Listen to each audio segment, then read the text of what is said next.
मैं आपको बिल्कुल ये आश्वस्त कर रहा हूँ कि न चुनाव से पहले गठबंधन न चुनाव के बाद गठबंधन। किंग मेकर टाइप की सिचुएशन में रहे या मेजोरिटी से कम रहे तो आप ऐसा मतलब किसी भी साइड पर जाएंगे नहीं, लिख के दे दीजिए भाई, वो भूलिएगा नहीं, फिर आप लिखेंगे नहीं तो हम दिखाएंगे क्या।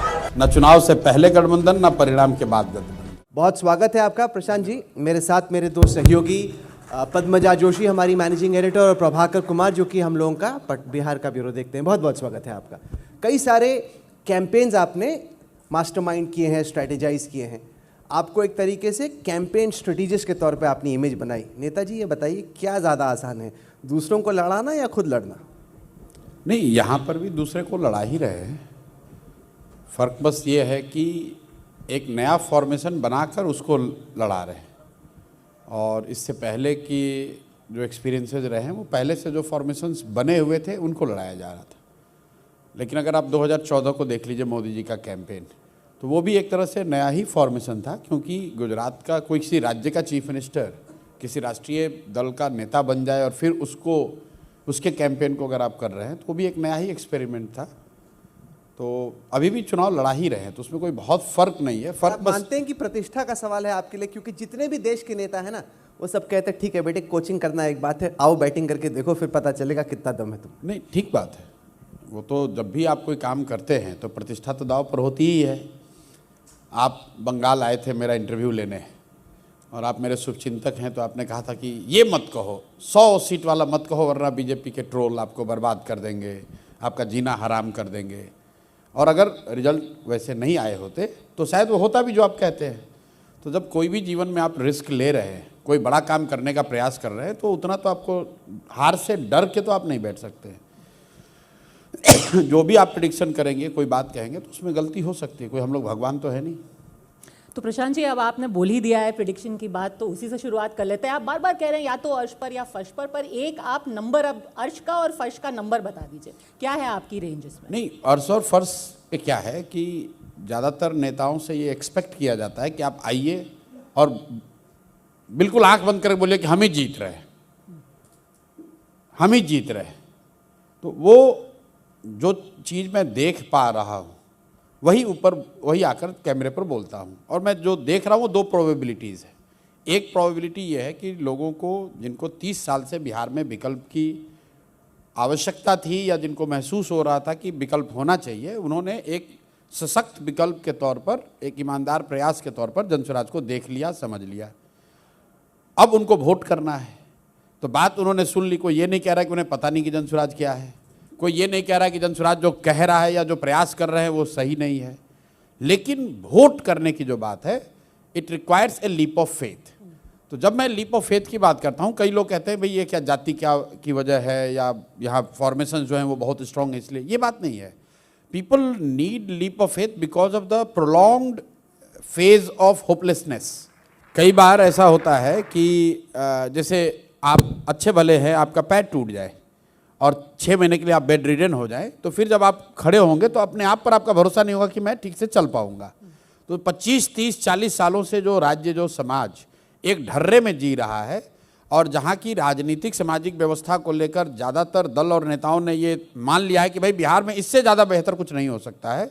आप इमेजिन कीजिए कि जो स्टेक होल्डर हैं, जो लोग उसके सफरर हैं, उनको कितनी बड़ी हिम्मत, कितना बड़ा उनको विश्वास आना चाहिए ताकि वो आगे बढ़कर कहे कि नहीं ये सही रास्ता हो सकता है। साधारण तौर पे ऐसा होता नहीं है कि आप बोलें कि या तो 0 मारूंगा या 6 मारूंगा ना, ऐसा होता नहीं है। ये कहेंगे लोग कि आपको कॉन्फिडेंस नहीं है कि आप अर्श पे हैं कि फर्श पे। अगर जैसे जो प्रशांत किशोर को मैंने इतने साल में देखा है, वो भाई बड़ी कॉन्फिडेंस के साथ बोलता है। आप खुद बैटिंग बिल्कुल कॉन्फिडेंस के साथ कह रहा हूं। अर्श की एक सीलिंग होगी, फ्लोर होगा, फर्श होगा। फर्श का क्या फ्लोर है? मैंने बिल्कुल बताया, या तो 10 से कम या 150 से ऊपर। वोट परसेंटेज में बताइए कि आपको लग रहा है कि आज की, क्योंकि मैं बताता हूं इसलिए, क्योंकि जैसे प्रभाकर भी बताएंगे, पिछले कुछ दिनों से बिहार में चर्चा चल रही है कि क्या प्रशांत किशोर का कैंपेन वक्त से पहले पीक कर गया, कि एक दौर था जब खूब चर्चा थी, अब उनको लग रहा है कि पिछले कुछ दिनों में जब से टिकटें बढ़ रही थी ये वो, कि अब थोड़ा सा इनका ग्राफ नीचे जा रहा है। ये देखिए, ट्रेडिशनल पॉलिटिक्स को जो लोग देखते हैं उनका ऑब्जर्वेशन का एक अपना तरीका है। कब पीक पर उतार दें, कब आपको पीक पे बैठा दें, कब फर्श पे उतार दें। जब मैंने चलना शुरू किया था तो यही लोग थे जो कह रहे थे बिहार में तो कुछ हो ही नहीं सकता है। अब वो अपनी बात तो कहेंगे नहीं कि 3 साल पहले तो आपने कहा कि भाई बिहार में कुछ हो ही नहीं सकता है, कितने ही आए कितने गए, प्रशांत किशोर कितने दिन टिकेंगे। फिर आप ही बता रहे हैं कि पीक पर थे। पीक पर क्या है, मतलब 3-4 प्रेस कॉन्फ्रेंस हुआ, मीडिया को बाइट मिल रहा है, तो आपको लग रहा है पीक पर है। बिहार के सुदूर गाँव में क्या हो रहा है उससे आपको, उसकी खबर आपको थोड़ी ना है।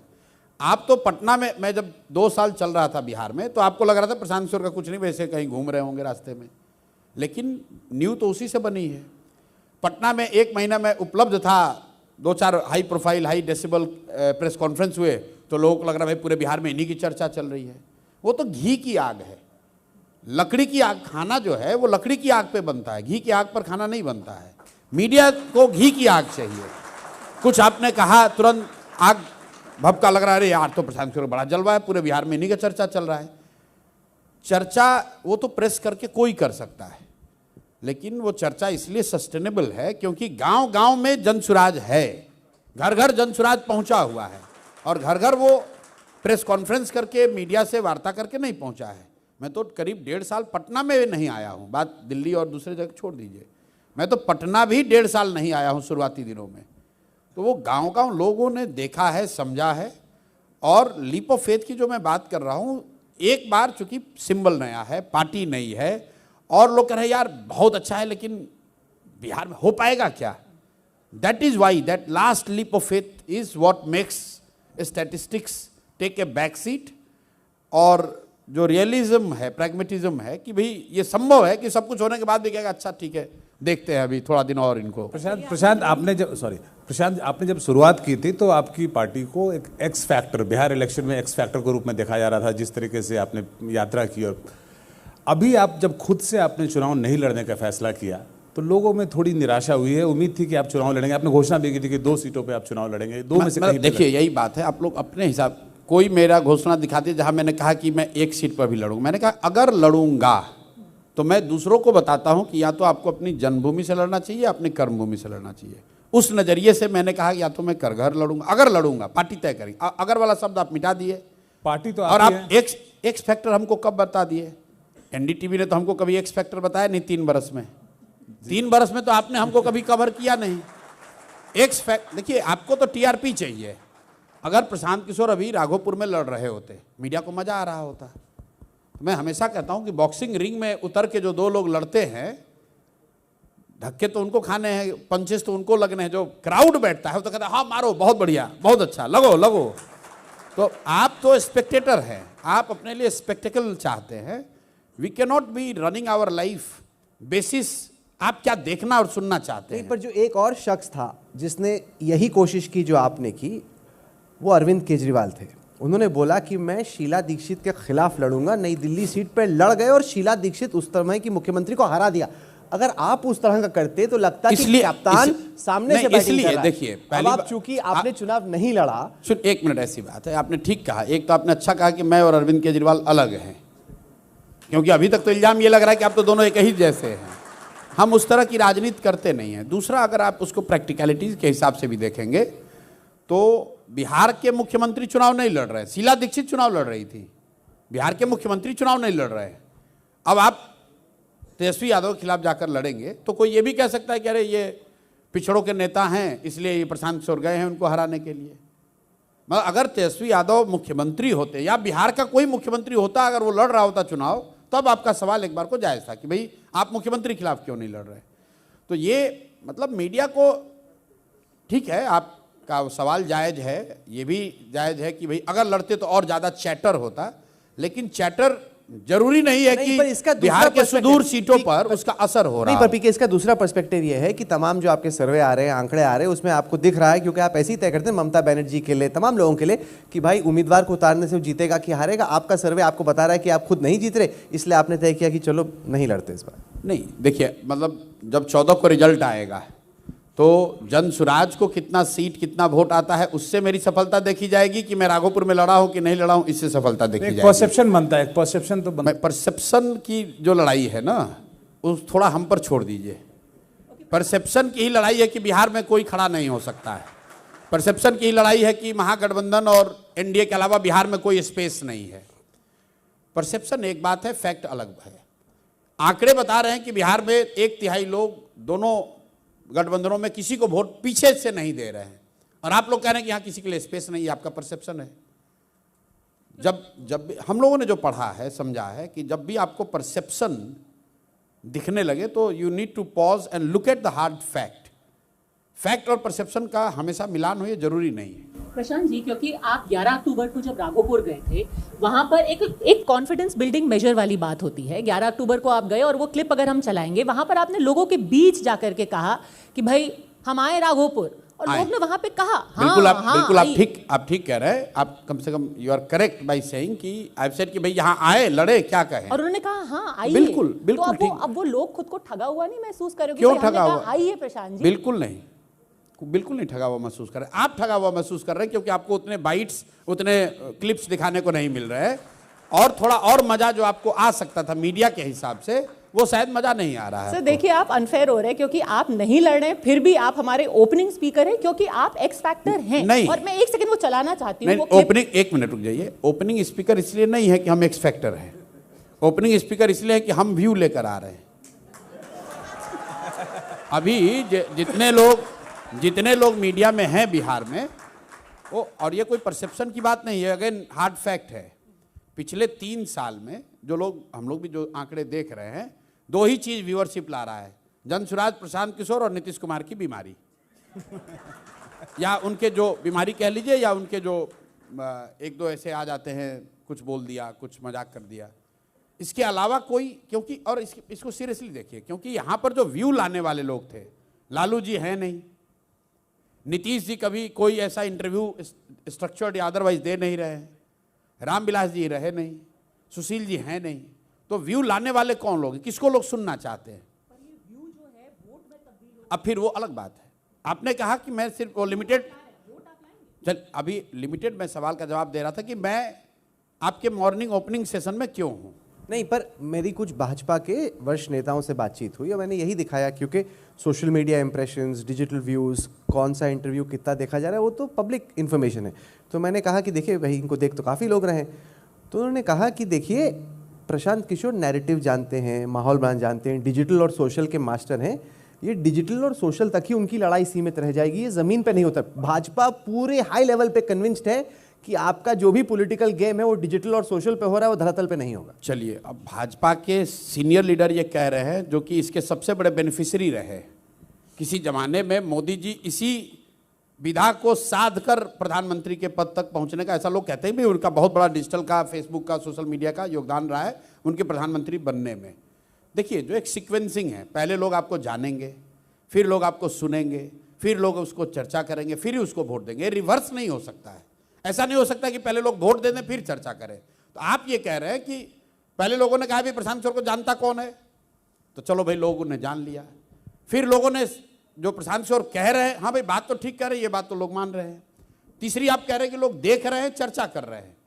चौथे स्टेप के लिए आप कह रहे हैं कि वोट देंगे कि नहीं। तो भाई पिछले तीनों स्टेप में आप मुझे किसी भी मीडिया हाउस का, किसी भी विशेषज्ञ का एक बाइट दिखा दीजिए जिसने वो तीनों में मुझे कहा था कि ये होगा। तो जब वो 3 में नहीं माने थे तो चौथे में भी नहीं मानेंगे, लेकिन चौथा मानेंगे जब 14 को इतिहास लिखा जाएगा यहाँ। तो अब देखिएगा, अब तब आपको कॉन्फिडेंस भी दिखेगा। प्रशांत, आपको अब अभी क्या है, मैं बोलूंगा, आप कह नहीं ये तो हो नहीं सकता है, अब उसका कोई अंत नहीं है उस बात का। आप कह रहे हैं आपका कॉन्फिडेंस नहीं दिख रहा कि कितनी सीट आएगा, कितनी सीटें आएंगी आपको। तो मैं कितनी बार भी कहूंगा, आप तो मानने वाले नहीं हो। कितने उम्मीदवार आपके लड़ने के लिए जीतने के लिए लड़ रहे हैं? देखिए, 243 हम लोगों ने डिक्लेयर किया था, उसमें से 4 लोग अमित शाह जी के कर्टसी चले गए और भाजपा के लोगों ने उनको ले लिया। 238 एक आदमी और नहीं जो लड़ रहा है, तो 238 लोग चुनाव लड़ रहे हैं। और मेरा अपना मानना है कि नाउ वी आर 8 और 10 डेज अवे, कि करीब करीब 220-25 लोग तो अपने ताकत के हिसाब से अच्छा लड़ रहे हैं, और 160 से 170 सीटों पर निश्चित तौर पर जनसुराज का जो उम्मीदवार है वो ट्रायंगुलर वहाँ फाइट होगी, निश्चित तौर पर होगी, उसमें कहीं कोई दो मत नहीं है। अब आपका आकलन नहीं हो सकता है कि नहीं उसको 5% आ रहा है, 8% आ रहा है, 10% आ रहा है, मेरा हो सकता है कि उसको 30% आ रहा है, लेकिन ट्रायंगुलर फाइट आपको 160 से ज़्यादा सीट पर निश्चित दिखेगी, और वो ट्रायंगुलर फाइट जनसुराज के उम्मीदवार और उसके प्रयास की वजह से है। प्रशांत, आपके विरोधी जो है आप पर यह भी आरोप लगाते हैं कि आप हाई वैल्यू टारगेट चुन के सेंसेशन फैलाते हैं और इस विधा के आप एक्सपर्ट माने जाते हैं। आपने पिछले कुछ दिनों में ये किया है, तो इसका क्या चुनाव में भी आपको फ़ायदा मिलता है या आपकी स्ट्रेटजी का पार्ट? मतलब हाई वैल्यू टारगेट का अगर वो बात होती तो हम 3 साल पहले से वही कर रहे हैं, तो वो भी प्रेस करते 2-3 साल पहले भी अगर हम करते वो प्रेस तो भी वो उतना ही हाई वैल्यू क्रिएट माना जाता है। मैं समझ नहीं पा रहा हूँ कि अगर आप ये कह रहे हैं कि आपने अगस्त में क्यों प्रेस कॉन्फ्रेंस किया किसी के भ्रष्टाचार पर या सम्राट चौधरी के आपराधिक बैकग्राउंड पर, तो उसका कोई महत्व नहीं है। 3 साल पहले भी कर सकते थे, अभी भी कर सकते हैं। बिहार की राजनीति साधारण तौर पर जाति के इर्द गिर्द घूमती है। आप खुद अपर कास्ट ब्राह्मण फैमिली से आते हैं। सवाल ये है, और ट्रेडिशनल सोच बिहार के बारे में रही है कि अपर कास्ट चीफ मिनिस्टर बनना या अपर कास्ट के लिए बिहार की राजनीति में अच्छा कर पाना बहुत मुश्किल है। अगर आपका ये प्रयोग कामयाब होता है तो उस जो बहुत बड़ी एक थ्योरी रही है उस पर एक सवाल खड़ा होगा। दूसरा ये कि यहाँ पे क्लास पे वोट नहीं पड़ता, जैसे दिल्ली में क्लास पे वोट पड़ता है, आम आदमी पार्टी को उससे फ़ायदा हुआ। यहाँ पर वोट पड़ता है ज़्यादातर जात पे। आपके हिसाब से कौन सी वो सोशल कम्युनिटीज़, अगर एक तरफ मुस्लिम यादव फॉर्मेशन है, एक तरफ ईबीसी और अपर कास्ट है, कौन सी कास्ट आपकी तरफ आ रही है? नहीं, मैं यही बात कह रहा हूँ कि आप जो सबसे बड़ी गलती आप लोग कर रहे हैं कि आप लोग तो डेटा को समझने वाले लोग हैं। 2 बातें हैं कि क्या बिहार में जात की राजनीति, इसकी डिग्री और इसकी इंटेंसिटी दूसरे राज्यों के मुकाबले ज़्यादा या कम है।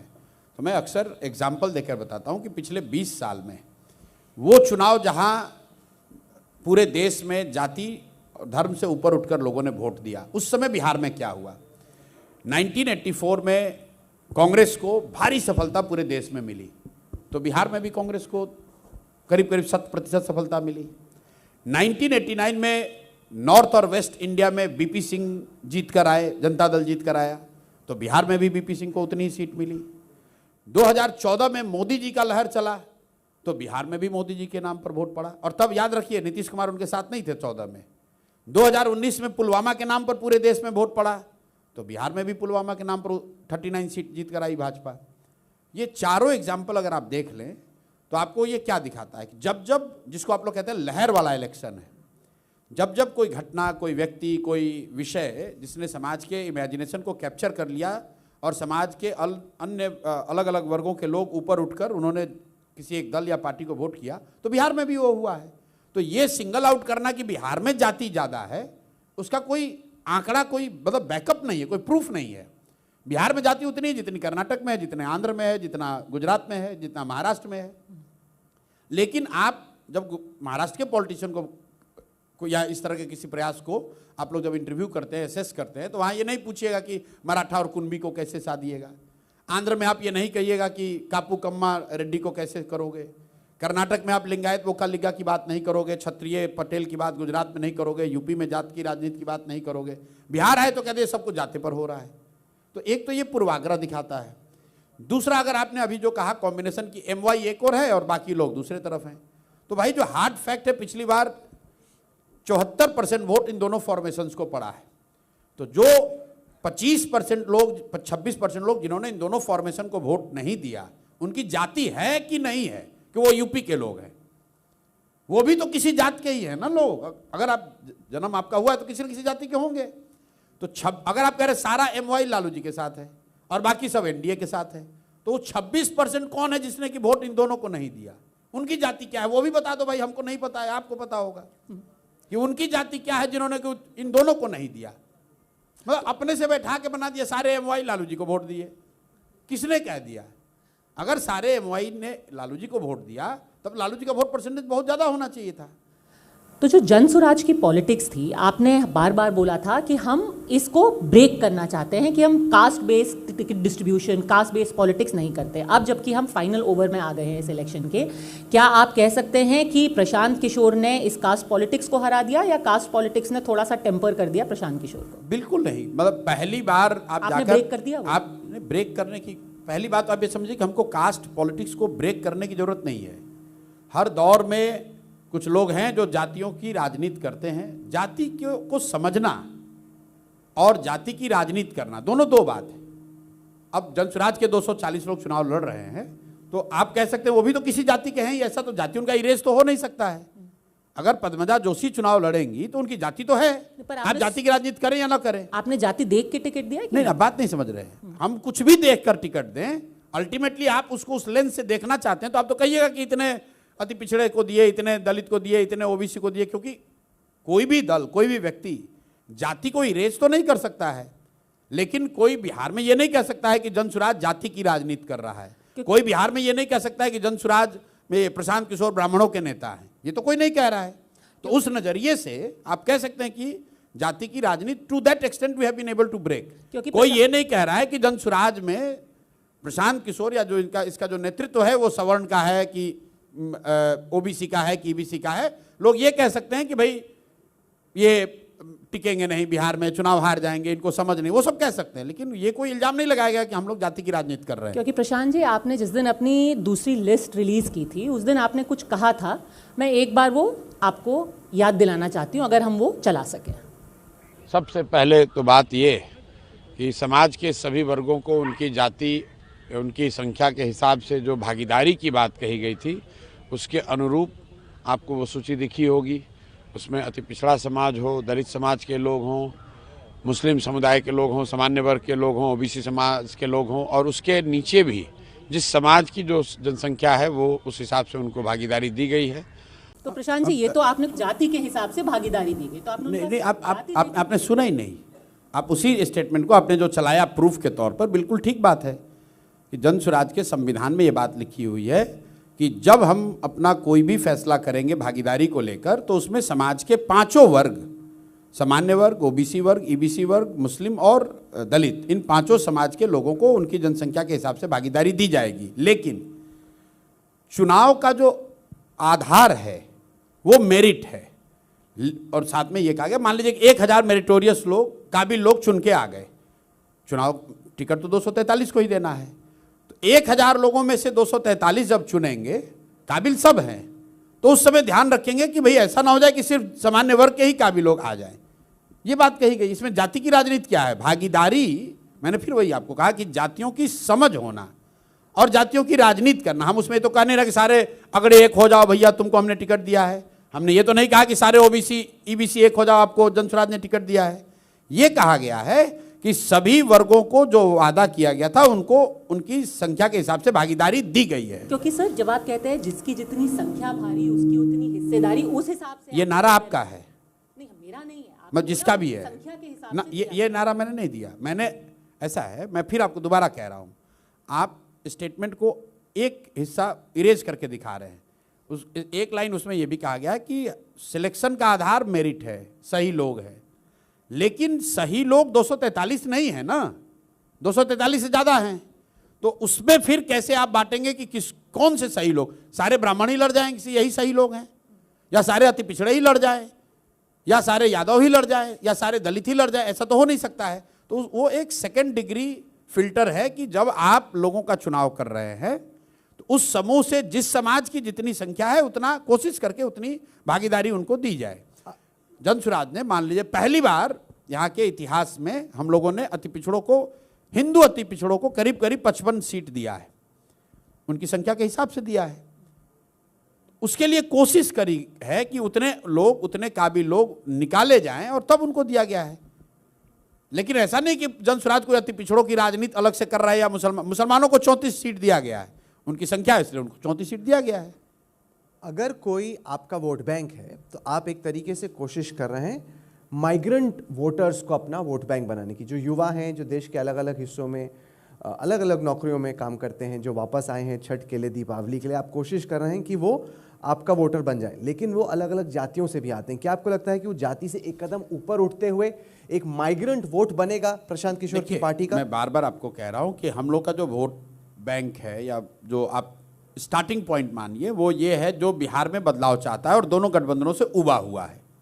आप उसको जाति के लेंस से देखना चाहते हैं तो मैंने जैसा कहा कि 25% लोग जो दोनों गठबंधनों को वोट जिन्होंने नहीं दिया है, उसको आप जातियों के हिसाब से भी देख सकते हैं कि किस जाति के लोग हैं जो ज़्यादा हैं, या उसको प्रोफेशन के हिसाब से देख सकते हैं, या उसके जो वर्क लोकेशन के हिसाब से देख सकते हैं। वो तो सेकेंड या थर्ड डिग्री फिल्टर है।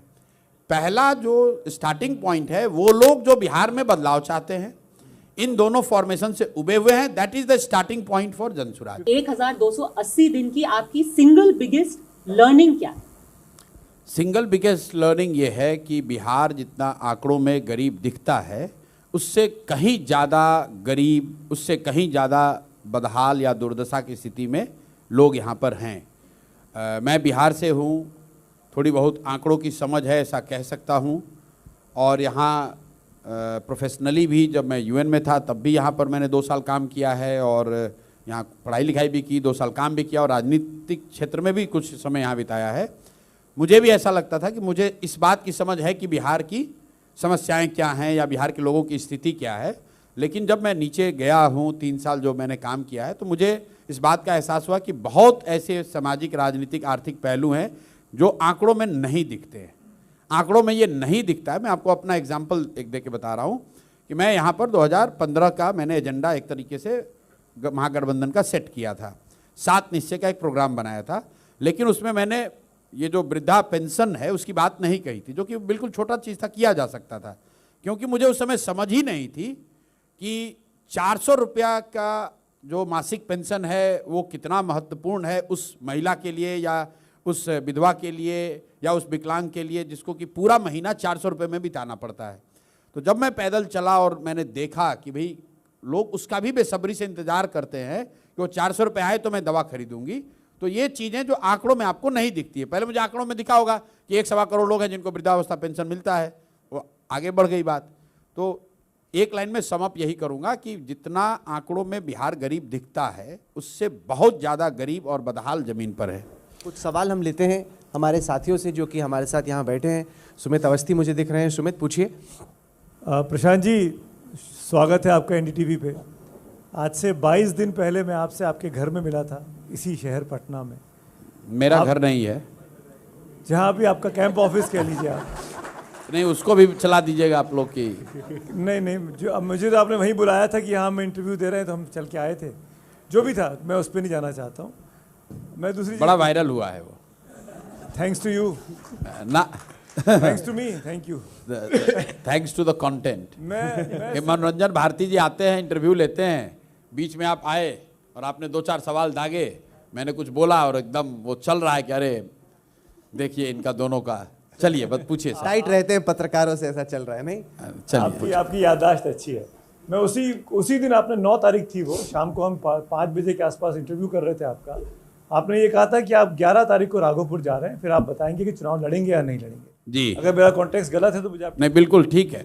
आप 11 तारीख को गए, आपने वहाँ कहा, जैसे पद्मजा ने सवाल भी पूछा, लोगों ने कहा कि आपको लड़ना चाहिए, आपने नहीं लड़ा जी। मैं अब ये जानना चाहता हूँ, आपने कहा कि राघोपुर से अगर या कहीं से भी कोई मुख्यमंत्री चुनाव लड़ा होता, अभी आपने कहा, तो मैं लड़ता, जैसे अरविंद केजरीवाल ने शीला दीक्षित के अगेंस्ट में दिल्ली में लड़ा था। पर सम्राट चौधरी तो चुनाव लड़ रहे हैं। सम्राट चौधरी के खिलाफ आपने कैंपेन छेड़ा हुआ है। आप सम्राट चौधरी के खिलाफ चुनाव लड़ लेते तो अगर आप ठीक, ऐसा है। वैसे तो मैं 243 पर लड़ सकता हूँ। मुझे लड़ने, आप जैसे लोग सलाह देंगे 243 में भी मैं लड़ सकता हूँ। लेकिन आपने बात ठीक उठाई। तारापुर में कौन लड़ रहा है सम्राट चौधरी के खिलाफ? महागठबंधन नहीं लड़ रहा है, महागठबंधन का कैंडिडेट भी वहाँ नहीं है। सम्राट चौधरी के खिलाफ तारापुर में जनसुराज का प्रत्याशी लड़ रहा है। एक डॉक्टर लड़ रहे हैं जो डबल एमडी हैं। अब चूंकि आपने सवाल पूछा है, डबल एमडी है वो आदमी, पेडिट्रिशियन है, वहीं का लोकल बंदा है, और वो सम्राट चौधरी के खिलाफ लड़ रहा है। बाकी जितने उम्मीदवार थे या तो खरीद लिए गए या उनको डरा कर बैठा दिया गया। तो जनसुराज ही लड़ रहा है, दूसरा कोई नहीं लड़ रहा है। संविधान में अगर आप ये प्रावधान करा दें कि 243 सीट भी आदमी लड़ सकता है, तो मैं 243 ही लड़ लूँ। और एक तरीके से 243 ही लड़ रहे हैं। जो लोग लड़ रहे हैं, मैं अकेला ही उनसे लड़ रहा हूं। ऐसा नहीं है कि 243 पर हम लोग कोशिश नहीं कर रहे हैं। एक व्यक्ति जिसने अपने दम पर एक विकल्प खड़ा किया है, आप मेरे आलोचक हो सकते हैं, लेकिन इससे तो आप इनकार नहीं करेंगे कि वो मैंने किया है। अब वो उसमें कितना दम है नहीं है वो आपको 14 को दिखेगा। आपने राघोपुर ही क्यों चुना था? आपने राघोपुर इसलिए चुना था क्योंकि आप बीच बीच में, दिल्ली के आप पत्रकार हैं, बीच बीच में बिहार में आते हैं, क्योंकि जनसुराज के उम्मीदवारी की एक जो प्रक्रिया शुरू हुई, तो आपने उसको फॉलो पूरा नहीं किया है। जनवरी से हम लोगों ने आवेदन लिए, कोई 12,000 लोगों ने आवेदन दिया। उसमें राघोपुर से वहाँ के संगठन के लोगों ने मेरे नाम से आवेदन दे दिया कि भैया आप आकर यहाँ लड़िए, ये तो बहुत दिन से जीत रहे हैं, आप आके लड़िएगा तो हरा सकते हैं। और वहीं से ये चर्चा शुरू हुई है। और हर बार हमने कहा है कि अगर पार्टी तय करेगी, लोग तय करेंगे तो देखा जाएगा, लड़ा जाएगा। आपने ठीक कहा, 9 तारीख को भी मैंने कहा कि मैं 11 को जा रहा हूँ, लोगों से बात करूंगा, फिर आकर पार्टी निर्णय जो लेगी वो करेंगे। 11 को गए और जैसे पद्मराज जी ने कहा, लोगों ने वहाँ उत्साह भी दिखाया, नहीं भैया आप आइए लड़ने, कोई बात नहीं है। लेकिन अल्टीमेटली नहीं लड़ने का फैसला सिर्फ इसी बात पर था कि समय नहीं है।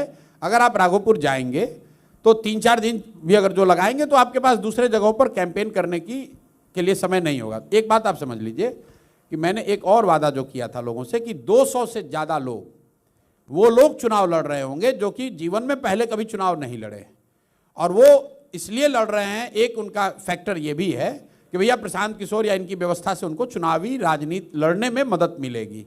अगर मैं खुद 4 दिन राघोपुर में 2 दिन 4 दिन रह जाऊंगा तो उतने लोग जहां मैं अदरवाइज पहुंच सकता था वो नहीं पहुंच पाता। तो नेट ये निर्णय ये किया गया कि जो लोग अपना सब कुछ छोड़कर, अपना प्रोफेशन, अपनी प्रतिष्ठा, अपना जो कुछ भी उनका है वो छोड़कर हमारे भरोसे आकर चुनाव लड़ रहे हैं, अगर मैं उनको छोड़कर अपना चुनाव लड़ने चला जाऊंगा तो उनके साथ वो न्याय नहीं होगा, इसलिए नहीं लड़ रहे हैं। आपने कहा पीके की पार्टी तय करेगी, पार्टी, जब आप कह रहे तो मैं हल्का सा मुस्कुरा रहा था। मैं कह कि ये तो बहुत ज़्यादा supremo based one man show नहीं है, क्योंकि जैसे जब केजरीवाल ने आप खड़ा किया तो उनके साथ प्रशांत भूषण, योगेंद्र यादव, वो बाद में टिके नहीं टिके वो अलग बात है, किरण बेदी, अन्ना हजारे, मतलब पूरी जमात थी अलग अलग लोगों की जिन्होंने मिल के अल्टीमेटली आम आदमी पार्टी वो मूवमेंट बनी। ये जो पूरी पार्टी है, आपके पर्सनैलिटी, आपके मूड, आपका गुस्सा, आपका एफर्ट, आपका इनिशिएटिव, आपका एंटरप्राइज, उसी के बहुत इर्द गिर्द नहीं है। लेकिन ये तो किसी दौर में बीजेपी में आपको सब कुछ आडवाणी जी के इर्द गिर्द दिखता होगा, आज वो आपको नरेंद्र मोदी के इर्द गिर्द दिख रहा है, 10 साल के बाद वो किसी दूसरे के इर्द गिर्द दिख सकता है। जिस दौर में जो व्यक्ति सबसे ज़्यादा मेहनत कर रहा होता है उसकी बात वो ज़्यादा विजिबल होता है। किसी दौर में गांधी के पहले की कांग्रेस में कोई दूसरा लीडर रहा होगा, जब महात्मा गांधी आ गए तो ऐसा लगा कि भाई महात्मा गांधी ही सब कर रहे हैं, फिर नेहरू उसके चेहरा हो गए, फिर इंदिरा जी के चेहरे पे कांग्रेस चलने लगी। तो मैं हमेशा कहता हूं कि जनसुराज किसी एक व्यक्ति या किसी एक परिवार का दल नहीं है। आज के दौर में प्रशांत किशोर इसका चेहरा दिख सकते हैं, लेकिन मैं बिल्कुल विश्वास के साथ कह सकता हूं कि वो समय भी आएगा जब मेरे से काबिल लोग इसका चेहरा भी बनेंगे और मेरे से ज़्यादा विश्वास, नाम और प्रतिष्ठा भी उनको। सब नेता कहते हैं वो अल्टीमेटली कभी होता नहीं, वो अलग मसला है, लेकिन वो बाद ही में पता चलेगा। अभी अखिलेश शर्मा आपसे नहीं, आप नहीं, एक मिनट, आपने जब कहा कि होता नहीं है तो क्या आज मोदी जी का चेहरा बीजेपी में नहीं है? तो क्या मोदी जी ने बीजेपी बनाया है? और जब आडवाणी जी बीजेपी चला रहे थे तब मोदी जी का कितना नाम था? तब तो लोग अटल आडवाणी की ही बात कर रहे थे। पर बीजेपी अलग है ना उस मायने में। अच्छा, क्यों अलग है? क्यों आप सपा ले लीजिए, ना, बसपा ले एक लीजिए, जेडीयू ले लीजिए, आप कोई भी दूसरी पार्टी ले लीजिए, अगर आप वो तो सब परिवार के ही इर्द गिर्द आके टिक जाती है। नहीं, भाजपा उस मामले में एक्सेप्शन है। कैसे एक्सेप्शन है? भाजपा में परिवारवाद नहीं है। अब इसीलिए ना लोग आप लोग को दोष देते हैं। नहीं, इसलिए क्योंकि देखिए, अच्छा एक मिनट बोलिए आप पहले। एक मिनट रुक जाइए। मैंने कांग्रेस और भाजपा दोनों का एग्जाम्पल दिया। मैं सिर्फ ये कह रहा हूं कि जिस दौर में जो आदमी सामने से लड़ रहा होता है ऐसा दिखता है कि इसी का सब है। जैसे आप सपा का एग्जाम्पल ले लीजिए, तो सपा में एक दौर था जबकि नेताजी और अमर सिंह ही दिखते थे कि यही लोग सपा चला रहे। आज वो दोनों लोग नहीं है। किसी दौर में राजद में भी आपको दिखता होगा कि भाई राजद के ये 2 लोग थे। जब लालू जी का 90 का दौर है, पार्टीज में तो फादर के बाद बेटा ही आता है या बेटी आती है, ऐसे ही हो रहा है ना। मतलब वो उसमें बहुत वहां ठीक है, जहां एक्सेप्शंस वो वहां पे ठीक है। लेकिन अगर आप परिवार वाले पार्टी को भी देख लें तो लालू जी के 90 के दौर में जो लोग राजद के चेहरा रहे होंगे, लालू जी के इर्द गिर्द के जो 2-3 लोग जो राजद का चेहरा थे, वो तो आज कोई भी नहीं है। आज तो संजय यादव हैं, आज तो तेजस्वी यादव हैं। कहाँ है वो चेहरा? वो तो आपकी टीम के कई लोग सामने भी बैठे हैं। बताइए सच में ये आपको बोल पाते कि नहीं पीके ये गलत है, या इतना खौफ है आपका कि आपने बोला लेफ्ट तो लेफ्ट, आपने बोला राइट तो राइट? मैं आपको बताऊं, मेरी जो आलोचना मेरे साथी कर रहे हैं, पार्टी के कॉलीग, वो इसलिए कर रहे हैं कि यार बहुत ज़्यादा डेमोक्रेटिक आप हो। मैं इतना कंसल्टेशन करा रहा हूं। जो आप टिकटों की बात कर रहे हैं, 8 दिन तक दूसरे दलों में एक चुनाव की कमेटी होती है, कोई एक हाई पावर्ड कमेटी है जो टिकट डिसाइड करती है। हम लोग 150 लोग बैठ के टिकटों पर उन्होंने 10 दिन अनवरत चर्चा करी है और कोई भी ये नहीं कह सकता है कि उससे पूछा नहीं गया। ऐसे बड़ा दल है, कोई कह सकता है कि हमारी राय नहीं ली गई है, लेकिन आपने कुछ नाम बताए, किरण बेदी, ये भाई बिहार के सबसे बड़े कानूनविद, सबसे बड़े वकील वाईबी गिरी हमारे साथ हैं। बिहार के सबसे नामी ईमानदार जितने ब्यूरोक्रेट हैं वो सब जनसुराज में हैं।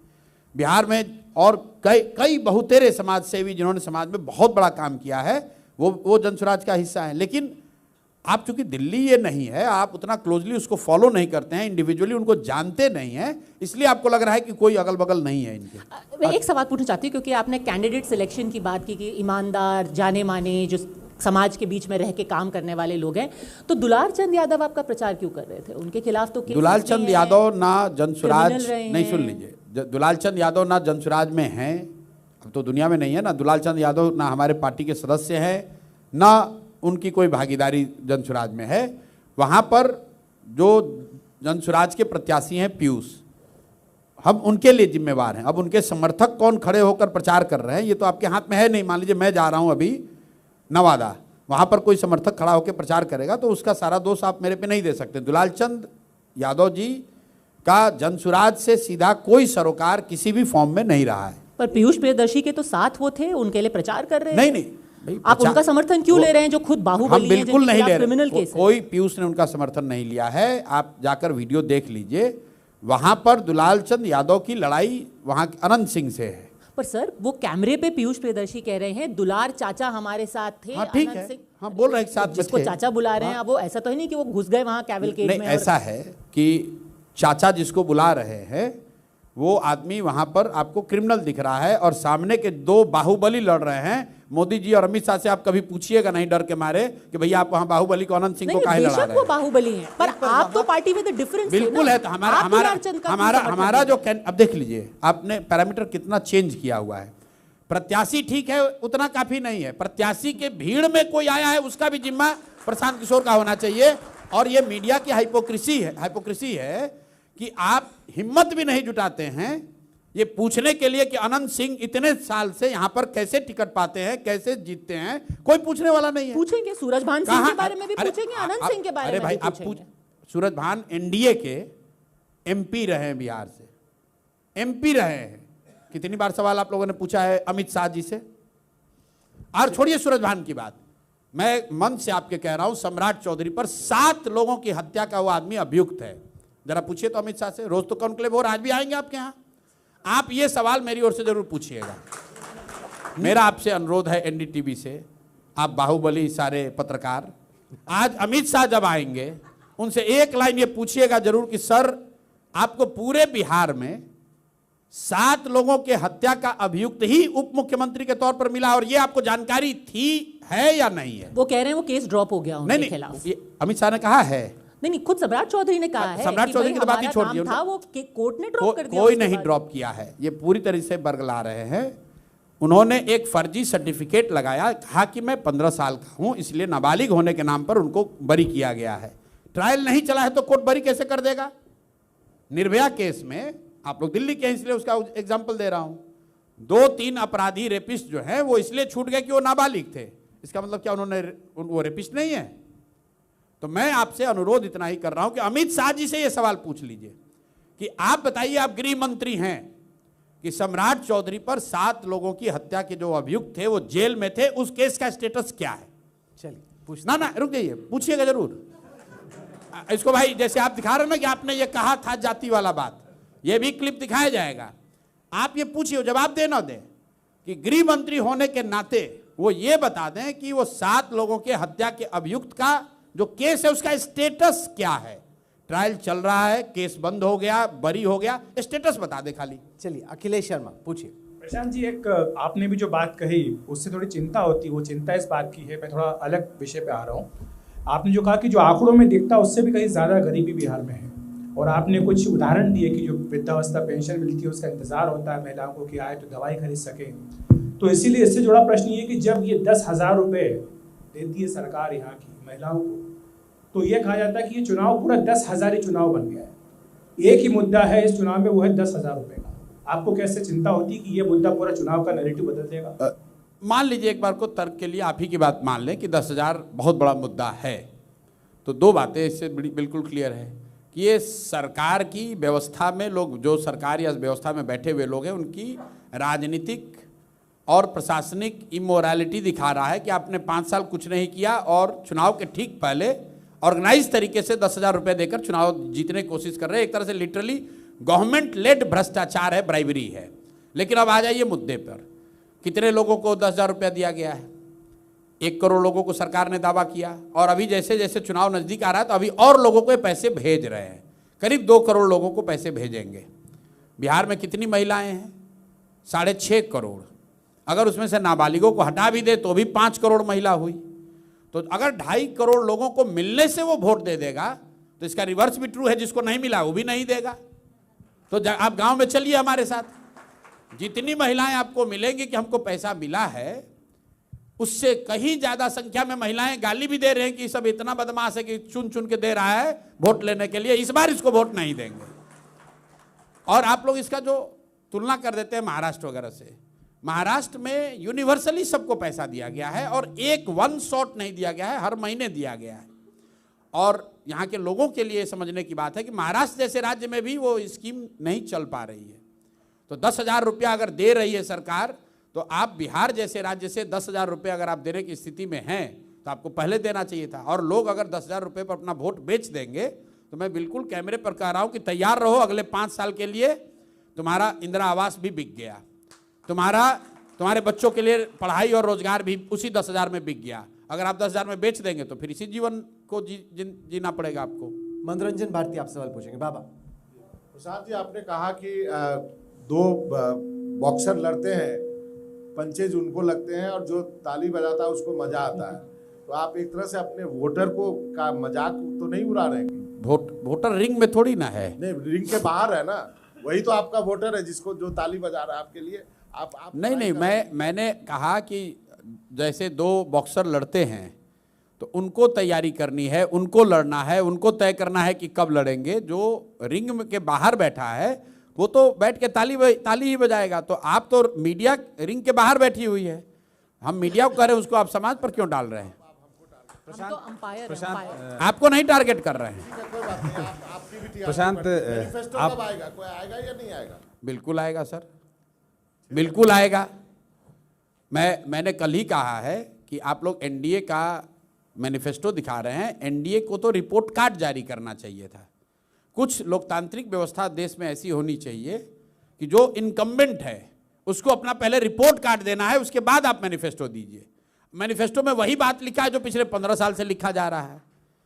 अब तेजस्वी यादव ने मैनिफेस्टो दिया है, आप मैनिफेस्टो को पढ़ रहे हैं, बड़ा अच्छी बात है, हमारे मैनिफेस्टो का भी वेट कर रहे हैं।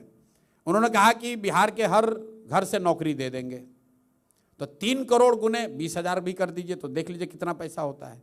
वो हर आदमी को 2,500, हर महिला को 2,500 रुपया हर महीने दे देंगे। और कोई भी दुनिया में ऐसी बात नहीं है जो सोची जा सकती है जो कि वो मैनिफेस्टो का हिस्सा नहीं है। तो उस मैनिफेस्टो का क्या वैल्यू है? और बिहार के, मैंने तो कम से कम किसी गांव में कहीं पर ये चर्चा होते नहीं सुना कि भाई आज एनडीए का मैनिफेस्टो आया, उसमें ये बहुत बड़ी बात कही गई है।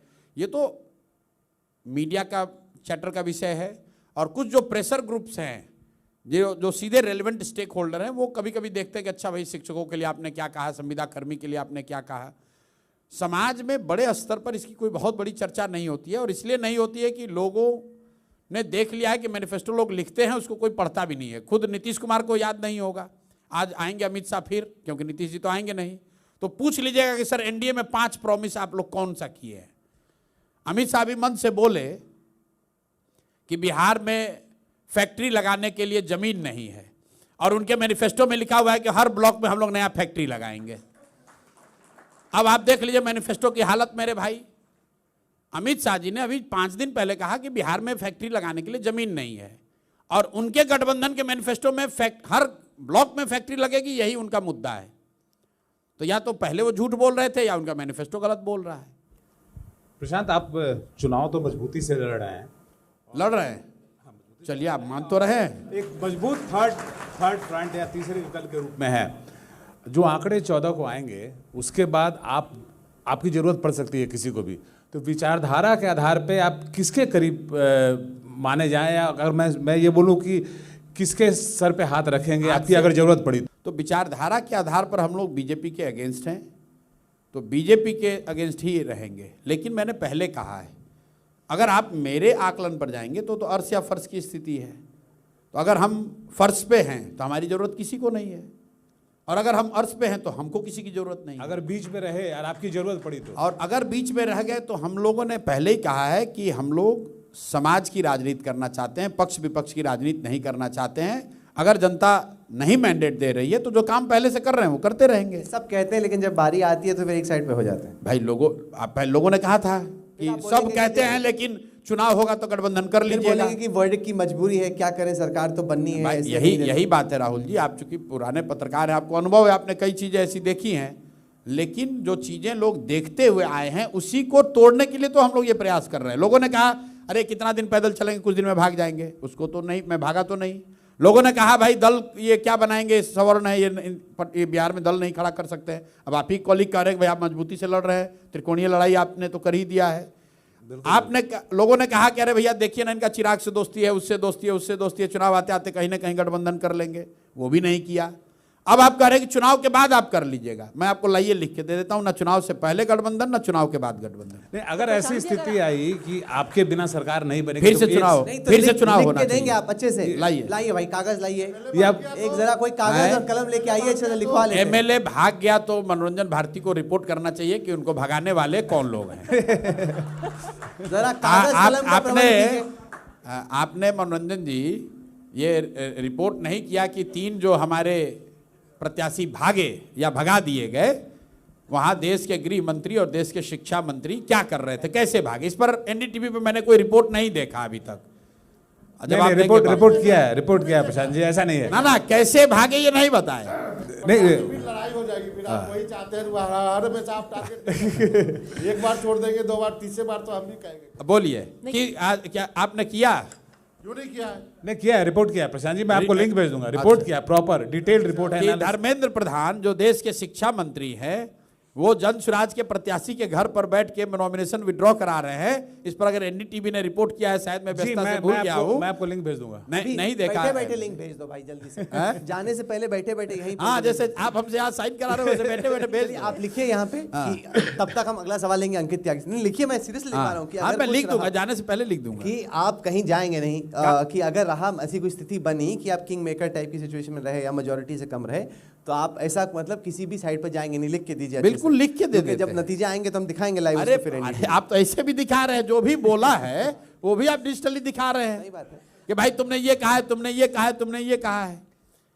मैं आपको बिल्कुल ये आश्वस्त कर रहा हूं कि ना चुनाव से पहले गठबंधन ना चुनाव के बाद गठबंधन। हाँ, ये जरूर संभव है कि 30 अगर मान लीजिए आपकी हाइपोथेटिकल सिचुएशन आ जाए कि इतने नंबर आ गए जिससे कि आप ही के बगैर सरकार नहीं बन रही है जी, तो वो लोग भाग जाएंगे, ये भी मैं जानता हूं, मैं उसको रोक नहीं पाऊंगा। कोई कॉन्फिडेंस ही नहीं है नेताजी का नहीं अपने confidence विधायक है। नहीं है। नहीं है ये देश की जो स्थिति है, और ये कोई नई बात नहीं है। आप जरा कांसीराम जी का जर्नी देख लीजिए, एक बार नहीं 10 बार उनकी पार्टी को तोड़ा गया। प्रशांत किशोर नहीं जाएंगे, एमएलए भाग जाएगा, फिर आप कहेंगे आप ही भेज दिए। नहीं तो आपके नहीं, पर एक आप अपने मधुकोड़ा नेता मॉडल भी तो है जहां पर इतना वहां पे असमंजस था और वो बीच में जाके मुख्यमंत्री बन मैं गए। आपको जो कह रहा हूं कि मैं इस बात की गारंटी ले सकता हूं कि मेरा कैंडिडेट ठीक है। अब कैंडिडेट, जैसे आपने कहा कैंडिडेट का समर्थक कोई गलत आ गया, जो अभी स्थिति है, अगर इतना हो गया कि जन स्वराज के ही एमएलए से सरकार बननी बिगड़नी है, तो आप निश्चित जानिए कि प्रशांत किशोर को कोई नहीं पूछेगा, वो सारे एमएलए खुद या तो भाग जाएंगे या सरकार पर उसको ये खरीद के क्या ले जाएगी। कॉन्फिडेंस है? ये तो आप बड़ी बात बोल रहे हैं। बिल्कुल क्योंकि बड़ी बात बोल रहे हैं। आपको अपने एमएलए पे इतना ही कॉन्फिडेंस मेरे एमएलए पे आप बताइए, क्या शिवसेना वालों को अपने एमएलए पे कॉन्फिडेंस नहीं था?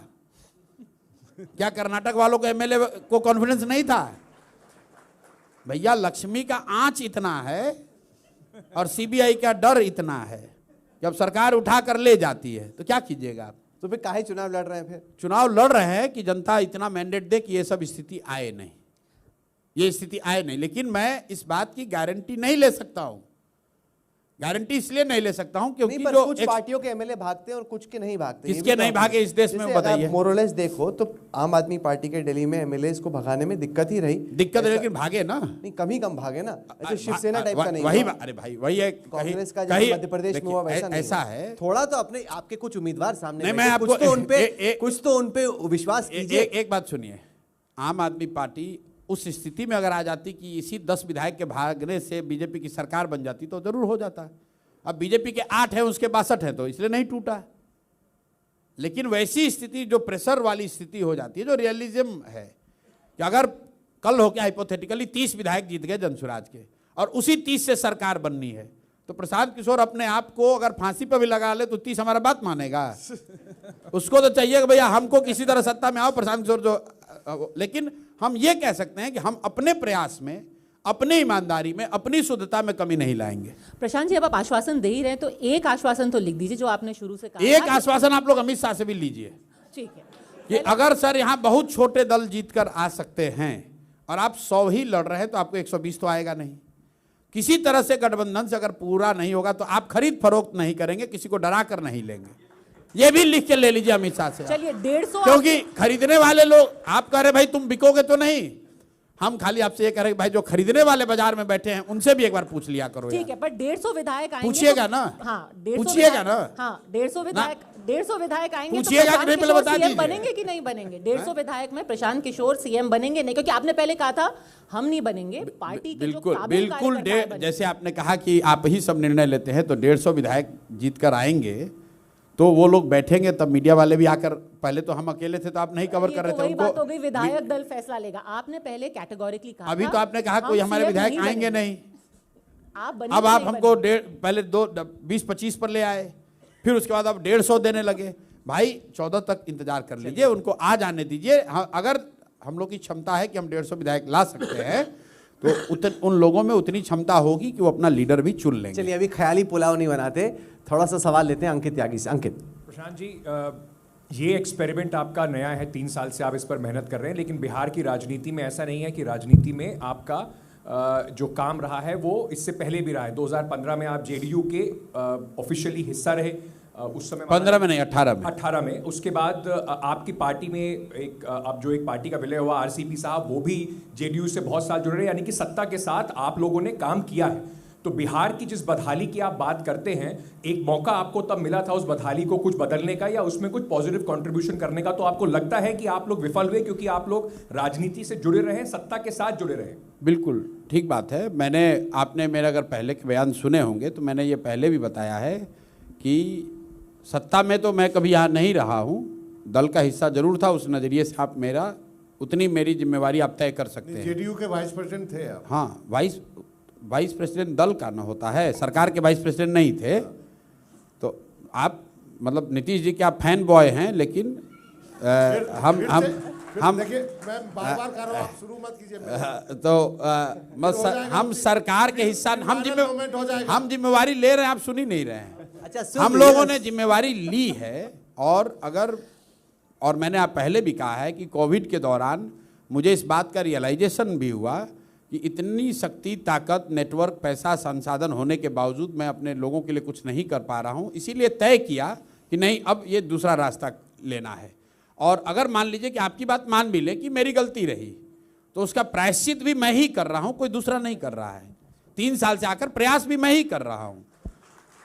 और जहां तक बात है 15 में जब मैं आया था, तो जो 7 निश्चय की पूरी चर्चा हो रही है, वो 7 निश्चय 40,000 गाँव में सर्वे कराकर बनवाने का प्रयास मैंने किया था।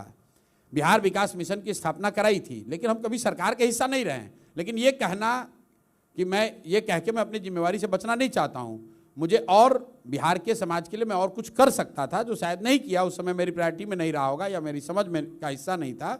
तो जब समझ हुआ तब करने की कोशिश कर रहे हैं। प्रशांत जी, एक आखिरी सवाल आपसे, क्योंकि आपने जिस भी पार्टी के तो आपने स्ट्रेटेजिस्ट रहे हैं या हिस्सा रहे हैं, आपने हमेशा बात की है विकास की, उनके लिए आपने पॉलिटिकल रोड मैप बनाया है। बट यहाँ जब आप खुद चुनाव लड़ने आए तो हाल फिलहाल में आपके कुछ बयान देखे जहाँ आपने फिर से ये पूरा बिहारी वर्सेस बाहरी, गुजरात वर्सेस बिहार वाला पॉलिटिक्स शुरू किया है। आप जो कि आप तमिलनाडु से लेके, पंजाब से लेके, दिल्ली से लेके, कलकत्ता से लेके हर जगह आप रहे हैं, आपको वहाँ पे वेलकम किया गया है और खुद तो आप वोटर रहे हैं कलकत्ता के अंदर, और आप बिहारी वर्सेस बाहरी वाली पॉलिटिक्स कर रहे हैं। आपको लोग कलकत्ता में बाहरी बोलते तो बिल्कुल बिहारी वर्सेस बाहरी की राजनीति कहीं अगर मैंने किया हो तो बताइए। मैं बिहारी प्राइड की बात कर रहा हूँ, बिहारी सब रीजनलिज्म की बात कर रहा हूँ।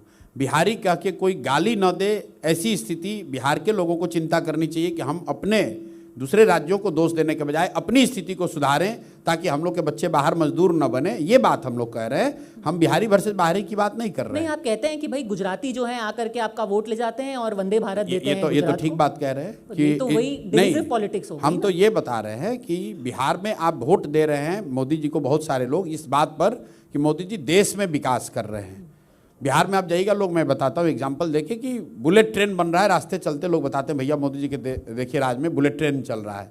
तो मैं उनको ये बता रहा हूँ कि भाई गुजरात के लोगों को 1 लाख करोड़ का बुलेट ट्रेन बनाया कर दिया जा रहा है और बिहार के बच्चे छठ में घर आना चाह रहे हैं, टिकट खरीदने का पैसा भी दे रहे हैं तो उनको पैसेंजर भी नहीं मिल पा रहा है। तो इसमें बिहारी वर्सेस बाहरी की बात कुछ नहीं है। चलिए प्रशांत, बिहार के लोगों को हम उल्टा बता रहे हैं कि तुम महाराष्ट्र को, तमिलनाडु को, बंगाल को, हरियाणा को गाली मत दो। अपनी स्थिति अगर गलत रखोगे, तुम्हारे बच्चे नहीं पढ़ेंगे, तुम वहां मजदूरी करने जाओगे तो गाली देगा ही देगा। वो गाली दे रहा है, वो गलत कर रहा है, लेकिन हम लोग अपनी स्थिति के लिए जिम्मेवार हैं। अगर हम लोग के बच्चों के लिए, पढ़ने के लिए, रोजगार की स्थिति बिहार में ही रहती तो कैसे कोई हरियाणा का आदमी गाली दे पाता? नहीं दे पाता। तो 14 तारीख को मुलाकात होगी आपसे? बिल्कुल होगी साहब, और उस भीड़ में होगी जहां पर कि इतिहास, जो भीड़ इतिहास बनते देखेगा और एक नया इतिहास क्रिएट करते हुए विटनेस जिसका बनेगा, उस भीड़ में देखिए, मुलाकात होगी। ये नया इतिहास बिहार में रचा जाएगा या नहीं, इस सवाल का जवाब अभी किसी के पास नहीं है। प्रशांत किशोर के पास नहीं है, किसी सेफोलॉजिस्ट के पास नहीं है, किसी विशेषज्ञ के पास नहीं है। लेकिन इस बात से कोई इनकार नहीं कि आपने प्रयास किया है।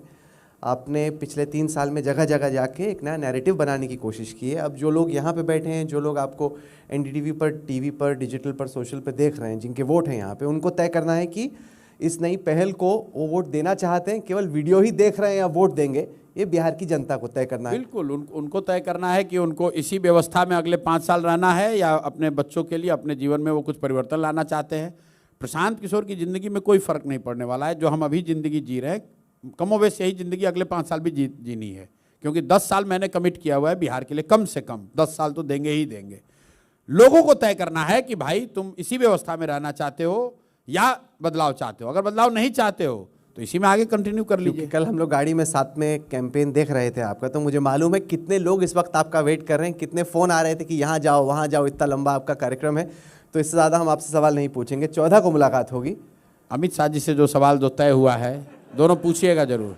2 सवाल तय किया गया है कि सम्राट चौधरी के आपराधिक हिस्ट्री की जानकारी 7 लोगों की, सीधा सवाल है, 7 लोगों के हत्या का जो आरोप है, उस केस का स्टेटस गृह मंत्री, देश के गृह मंत्री होने के नाते उनकी नज़र में क्या है। और दूसरा सवाल कि अगर ऐसी स्थिति आ गई तो क्या वो किसी दूसरे छोटे दल या कमजोर दल को खरीद फरोख्त करके सरकार बनाएंगे कि नहीं। ये 2 सवाल मेरी ओर से जरूर पूछ आप लीजिएगा। इसको एक डायरेक्ट राइवलरी के तौर पे देखते हैं कि आप एक तरीके से ग्रज मैच है आपका और अमित शाह जी का? नहीं, अमित शाह जी का नहीं, क्योंकि आप लोग हम लोग को इतना ग्रिल करते हैं और करना भी चाहिए, आप लोकतंत्र में आपको अधिकार है। लेकिन मीडिया को भी ये समझना चाहिए कि जो जवाब दे रहा है उसको आप 100 सवाल पूछ रहे हैं, जो जवाब नहीं दे रहा है वो कह रहा है हम एफिडेविट कर लिए, जाके पढ़ लेना, और उसको आप लोग पूछ भी नहीं रहे हो। पूछो तो सही, वो जवाब तो नहीं देंगे। लेकिन आपने कहा कि उनको केस में बरी हो गए, वो तो जवाब नहीं दे रहे हैं, गलत बोल रहे हैं। तो मैंने आपसे आग्रह ये कहा कि आप बिहार की, आप तो लोकतंत्र के एक हिस्सा हैं, तो बिहार की जनता को ये जानकारी हो कि आखिर वो केस का स्टेटस क्या है, और who better than the home minister himself, because वो अभी आएंगे आपके यहाँ। चलिए, आपको भी मालूम है कोई सवाल पूछेगा तो हम ही पूछेंगे, और तो किसी के बूते की है नहीं। आप यहाँ पे आए, अब ये दूसरे मीडिया वाले क्या से आप राइवलरी अपना फिक्स कर रहे हैं। राइवलरी तो है ही, जैसी आपकी राइवलरी है वो तो है ही, उसमें कोई शक थोड़ी है। जैसी अगर पूछेगा तो एनडीटीवी पूछेगा, इसीलिए मेरा विश्वास है कि अगर कोई पूछेगा तो एनडीटीवी पूछेगा, इसलिए आपको देख कर जा रहे हैं, जरूर पूछिएगा। बहुत खतरनाक खिलाड़ी हैं भाई ये। चलिए, आप जुड़े हमारे साथ, बहुत बहुत शुक्रिया आपका, और धन्यवाद। सुबह सुबह उठने के लिए है उसके लिए आपको शुभकामनाएं। बहुत बहुत शुक्रिया, थैंक यू। आपको लिख के देना है। हाँ, लिख के दे दीजिए भाई, वो भूलिएगा नहीं, फिर आप लिखेंगे नहीं तो हम दिखाएंगे क्या। लिख के दीजिए। एक जरा कैमरा निकट में ले आइए, उस कैमरे को दिखा दीजिए, लिख रहे हैं, लेके आइए वो कैमरा, गिम्बल वाला कैमरा लेके आइए। एक कैमरा जरा मंच पे लेके आइए, दिखाइए नेताजी लिख रहे हैं।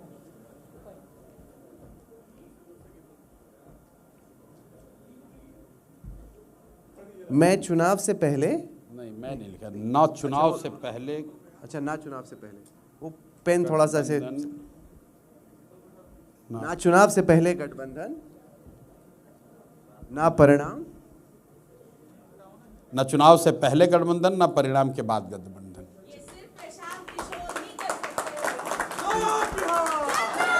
बहुत बहुत शुक्रिया आपका। इसको हम बचा के रख लेते हैं। हाँ